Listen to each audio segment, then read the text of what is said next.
So it's been a very long day, and you're very close to the drinks now. But we thought that we ask Carl Bildt. No, it's a joke. we thought that we ask Angela Wilkinson to return to stage now to help us reflect a little bit on everything that we heard today and to try to bring sort of to close the day. But with her on stage will be 3 members of the ESPAS Young Talent Network.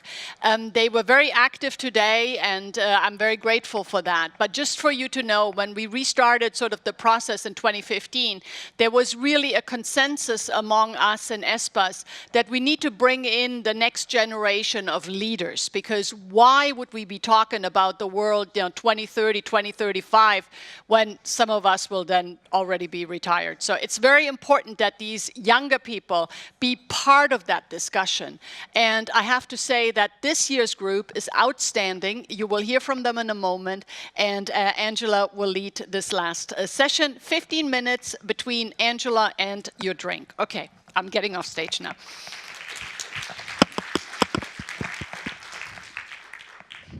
Okay, I'm going to work with this mic. I'm going to switch it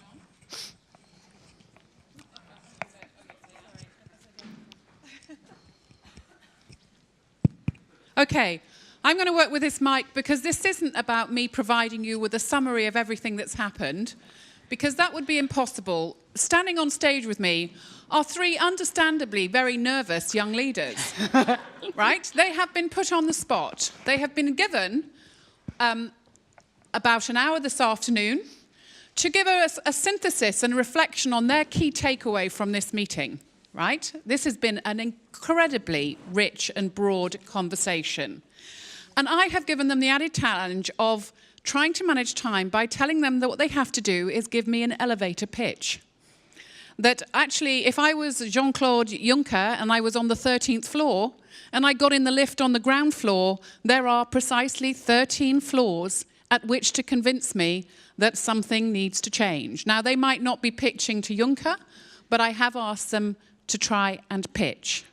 Now, for those of you who have been up here, you had 4 months to prepare what you were about to say. These guys haven't, but let's listen to what their takeaways or their provocations might be. So we're starting, I think, with Isabella Pirola, who's the policy assistant in the for the Director of Innovation and Advanced Manufacturing. Is that right? Indeed. Okay. Yeah. So we're in the lift. It's the ground floor. Over to you. No pressure. Thank you. Well, what really struck me during the day was the people dimension. I think now Anne was saying, how can we build the future of 2030 to 35 without involving young people? Well, you said, I brief, we brief, so everybody is interested in the future. So how can we build the future if we don't involve people? We heard different possible tools that we can use. They can be community involvement, this could be social innovation, and all this make us think that we need a participatory instrument for our policy making. I know I have to be short because we are already on floor 9, I think. But before finishing, I heard recently something really funny, that when you go in a bookshop and you go to the self-development session, all the books are Awaken the Lion in You, Tomorrow is the Big Day, The Future is Bright. Then you go to the geopolitics session, and you have The World in Despair, The Clash of the Planets, The Future is Over. So we heard before we should be transparent, we shouldn't scare people. I think people cannot be more scared than this. So if anything, we can just do better by involving them and being really participatory. Fantastic, thank you. I think that's a fantastic, great takeaway, because what I heard was participation with positive psychology. And I know Commissioner Hahn said it's part of a full glass party, so I have 1 member of the college on this side. That's good. Fantastic. So, Simonetta. Susanna, are you no, Susanna, sorry, Susanna Gente-Vavrona. Sorry, I'm forgetting wrong. You're in the Secretariat of the European Parliament in the Internal Market and Consumer Policy Unit. And again, the test and the challenge, which I'm sure you'll rise to, is the elevator pitch. Well, as Isabella said, it's been an overwhelming discussion here. We've touched on so many issues, and future feels so overwhelming. Future almost feels like a threat, but future shouldn't feel like a threat. How we want that our citizens don't feel threatened, that they actually connect with us, that they trust us. And to me, that's the key challenge. We need to talk about future, but we need to talk about future in a way that we can accept, that is manageable for us, that is manageable for our citizens. So how can we do that? We can with the foresight. We can use the foresight therapy and actually tell stories with limitations that are acceptable, but that still give us an insight how we can shape the future. So I would stop with that.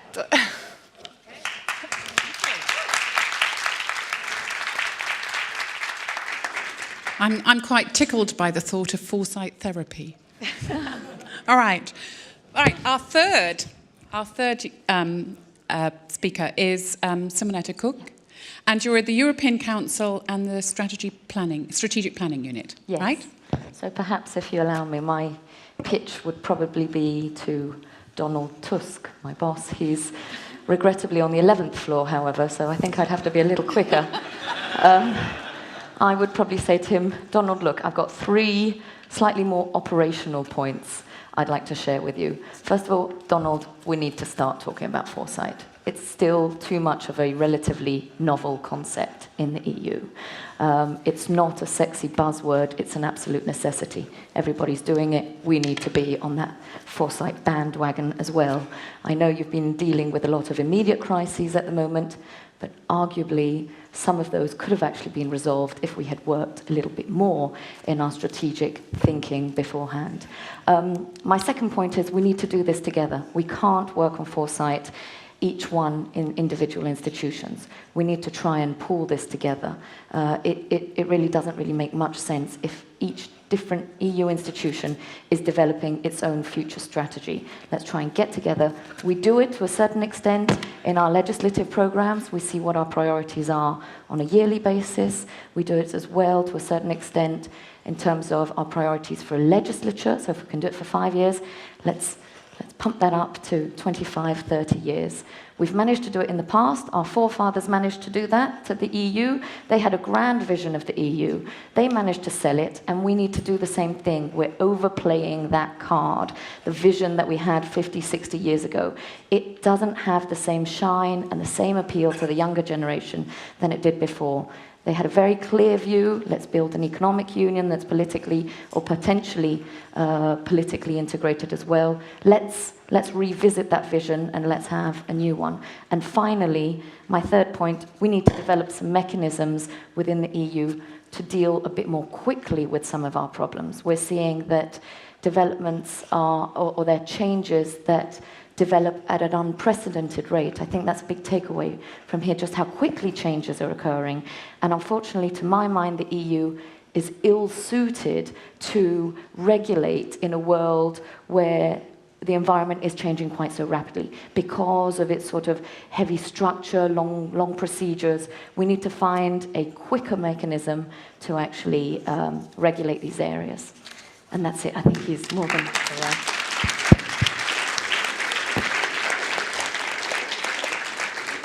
Thank you. So you said we need to get on the bandwagon. I hope it's we need to get in the bandwidth, right? As So well, open the bandwidth. And there is an old saying in foresight, which is that shift happens and you shouldn't forget the F. All right. Now, you've done a glorious job. We've still got 7 minutes left. So my next question to you is, Anne's about to produce this big report or a report on global trends, and we've been talking about participation, we've been talking about anxiety, we've been talking about how do we get to something which is actionable for young people.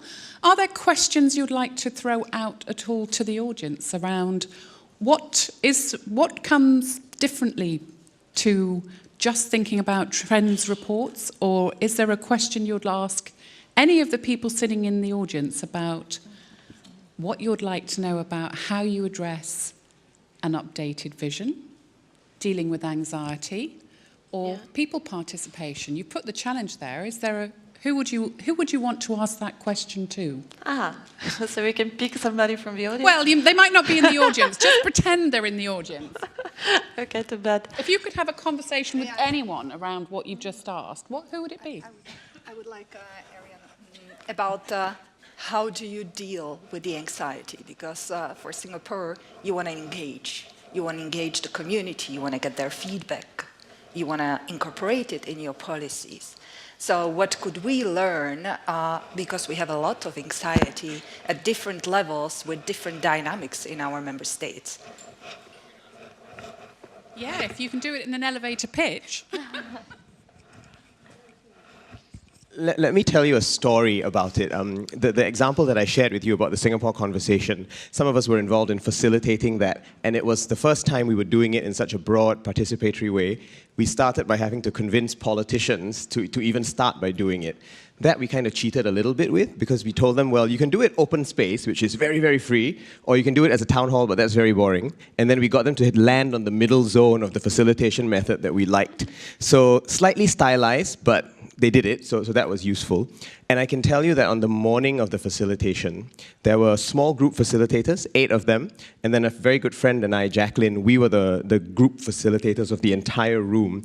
And I have never had so many animals in my stomach. You know, it was snakes, dogs, cats, everything. We were really, really nervous because we had no idea how much this new model would work.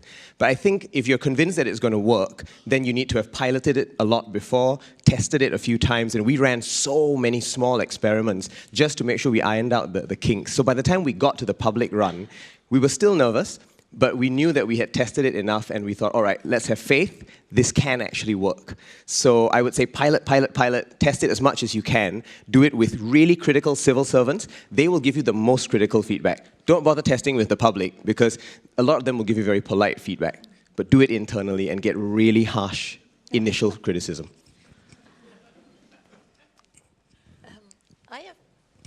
You've got a mic? Yeah, I know. I have a question, but it's also a reflection. I mean, in the course of today, we heard we don't have stamina. We are statistically insignificant. I'm talking about the EU. So for the non-EU friends, I'm sorry, but us, Europeans, then apparently we are not equipped to face security challenges. And by the way, winter is coming. So, what again? No, but how can we not only give a positive message, but we are so lucky. Where in the world can you have this debate? We are from all colors, religions, gender, political parties. I mean, we have a huge privilege. Are we using it? I don't know. Okay. It's an open question. So we have the space. Yeah. The question is, why aren't we making use of it? Yeah? Yeah. Have you got a question or another comment? Perhaps a slightly provocative one for Anne, if she pardons me. She's the only sort of ESPAS member that I see here. Perhaps this is foresight of foresight. We've now identified we've discussed at this conference some of the global trends. From a very modest foresight training I've received, identifying the trends is half the exercise. What's next?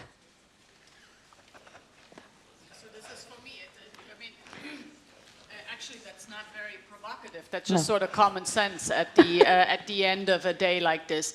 I mean, we are working very hard to try to mainstream this in the organization, so in the Commission. So, for example, this evening we have a dinner with several colleagues, very senior colleagues. They're too busy to come to an event, but they can come to dinner and bring them together with some of our speakers, including Aaron, by the way. So we're trying to sensitize them, you know, we're trying to give give them some tools. We're trying to open up their minds a little bit. But I have to say, I mean, 3 years into this job, I also have to say it's very tough because these are people, they have a workload that is backbreaking. Huh? And to get them around, let's talk about 2035, I mean, they're like, you're crazy, you know. That's so this is the reality that we face, you know. But I will say, I don't know who it was, but everyone said everyone likes to talk about the future, likes to think about the future. And I think we need to do this in a more interesting, more engaging way. By the way, not just among policymakers, but also among citizens. The example I often give is we did it in Europe very successfully around climate change and environmental challenges that we saw early on, and we were the first ones to respond globally. Huh? But why can't we do this in other areas, you know, and where we really need to act now, be it demography, be it security, be it migration. So it's the reality is it's very difficult, but I do it I mean, it's what we do. I mean, we try to sensitize, we write our reports, okay, the train goes by, I take that, but we really, really try, and I would say slowly, it is sinking in, you know. I mean, on the trends, now people are starting to talk about the trends. It's working, but it is really, you need a lot of patience. So. Okay, we're 1 minute to your drink, and I would just like to thank these ladies, and I would like to just say you are an example, actually, of the incredible capability that there is within the European institutions. You're the Young Talent Network. I've had the privilege of talking with you about foresight in the past, and you're really hungry to do something in this space. And what you're asking for isn't to do a great big project. You're asking for tiny little spaces where you can experiment and prototype. And I sincerely hope you get the opportunity. Thank you. Thanks, Angela. So let me just come back up. So thank you so much, Angela, Isabella, Simonetta, and Susanna. I mean, it was really fabulous, this closing. I couldn't have wished for something better. Let me say, okay, bye-bye. No, but one of the things I should have said before is, I mean, what the real innovation in this ESPAS process is starting working with these guys, because I am convinced, I mean, if they're not the future, it's certainly not me. Huh? I mean, so it's these guys, and we have to bring them in, not just to scare them, but it's going to be them who are going to have to solve a lot of the mess that we're leaving behind. So, okay, but that's not what I was supposed to say. So before we close, also on behalf of all ESPAS partners, I want to really sincerely thank you all for coming. I mean, you can give yourself a very warm round of applause because I know it's been a long day. So let me say that this has been by far the most diverse ESPAS conference that we have done in this new cycle. So really people from all around the world, and it really made a difference. I think it's been really a very, very rich day. And just to say for all of the colleagues that came from outside, I encourage you to stay in touch with us. We very much want to cooperate with you and make you part of the network. And the good news is that there is still much more to come. So tomorrow, our annual conference continues on the premises of the European Parliament. So please don't come here tomorrow. You need to go to the European Parliament. I am told that you have all the information that you need, the map and how you get there. And let me also say, just so there is absolutely no confusion, everyone who is registered for today has access to the Parliament tomorrow. I was told that there was some confusion, perhaps among some people. Everyone who had access today will have access in the Parliament tomorrow. So I want to be very clear on that. So even if you didn't receive a confirmation email or so, just go ahead, go to the Parliament. And please be there at 8:30 in the morning sharp. The Parliament. And keep your badges. Okay. Okay. Don't confuse me. Okay. So 8:30. It's been a long day for me too. So 8:30 at the Parliament. There's lots of security, so please be sure to be there on time. And bring your badge, obviously. So finally, I want to thank my team at the EPSC for the organization of this conference. You would not believe how much work goes into a day like today. And there are two people I really, really need to thank very warmly. One is Ricardo Borges de Castro. He's our advisor for strategic foresight. Woo! Now you need to stand. Great job. And the other one is Mihaela Moldovan, who is responsible for all the logistics and has been in touch with many of you. So, it's time for a drink, ladies and gentlemen. Thank you so much. Enjoy your drink. Thank you.